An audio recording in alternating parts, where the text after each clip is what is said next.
ಸುಮ್ಮನಿರುವಾಗ ಈತನೊಬ್ಬನೇ ಆ ಎಮ್ಮೆಲ್ಲೆ ವೀರಣ್ಣಗೌಡರ ಮನೆಗೆ ಹೋಗಿ ವಿಮಾನ ನಿಲ್ದಾಣಕ್ಕೆ ಒಂದು ಇಡೀ ಮಣ್ಣು ಕೂಡ ಕೊಡುವುದಿಲ್ಲ ಅಂತ ಆ ಗೌಡರಿಗೆ ಸವಾಲು ಹಾಕಿ ಬಂದಿದ್ದಾನಲ್ಲ.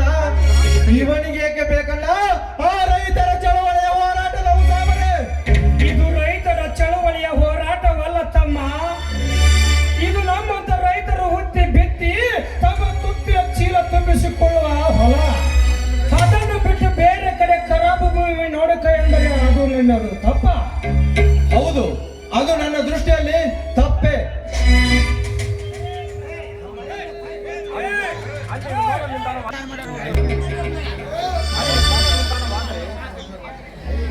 ಹೌದು, ಅದು ನನ್ನ ದೃಷ್ಟಿಯಲ್ಲಿ ತಪ್ಪೆ. ಅಲ್ಲಿ ವಿಮಾನ ನಿಲ್ದಾಣವಾದರೆ ನಮ್ಮ ಊರು ದೊಡ್ಡ ಸಿಟಿ ಆಗುತ್ತದೆ. ಅದು ಅಲ್ಲದೆ ಆ ರೈತರ ಮನೆಯಲ್ಲಿ ಒಬ್ಬೊಬ್ಬರಿಗೆ ಒಂದೊಂದು ಕೆಲಸ ಸಿಗುತ್ತದೆ. ಅದರ ಚಿಂತೆ ಇವನಿಗೆ ಯಾಕೆ?